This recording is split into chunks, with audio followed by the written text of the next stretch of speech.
Уважаемые участники судебного заседания, мы выслушали позиции сторон, пояснения представителей государственных органов, привлеченных по данному делу в качестве третьих лиц. На этом исследование материалов по делу Алмазбекова, Тилека Алмазбекова считается оконченным. В этой связи предоставляется право заключительной речи. Тилек Алмазбекович, пожалуйста, пройдите к трибуне. Спасибо.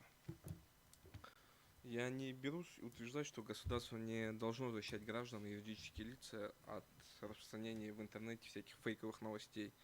Бесспорно, что государство должно защищать граждан и юридические лица, но вопрос состоит только в том, как это делать. В этой связи роль государства прежде всего состоит в принятии таких мер регулирования, которые позволят каждому лицу эффективно защищать свои права, интересы и деловую репутацию.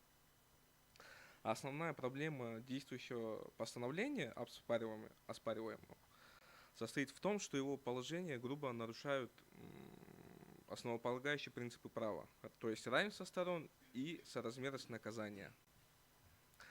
Прошу признать неконституционным постановление Кабинета министров об утверждении порядка обжалования действий владельцев сайта или страницы сайта, удаления недостоверной информации и приостановления работы сайта или страницы сайта в связи с распространением недостоверной информации в сети интернет, противоречащим части 2 статьи 24, части 2 части 3 статьи 32, части 1 статьи 33, части 1 статьи 63 Конституции Кыргызской Республики.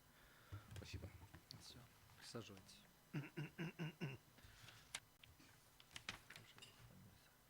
Азамат Батырбекович, вам предоставляется право заключительной речи.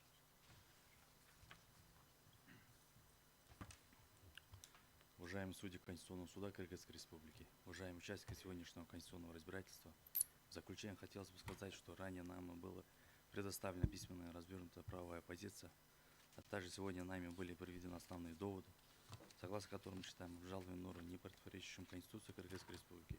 При этом, как было установлено с позиции третьих лиц государственных органов, с которыми наша правовая позиция совпадает, в том, что обжалованные нормы не противоречат Конституции Кыргызской Республики. Просим вас поддержать нашу позицию. У меня все, На все, присаживайтесь.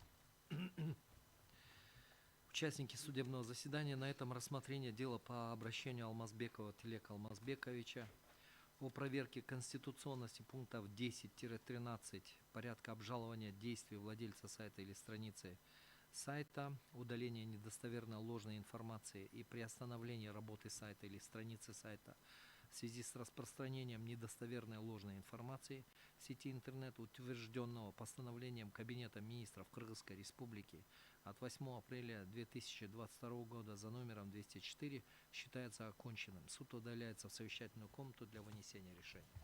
Прошу всех встать.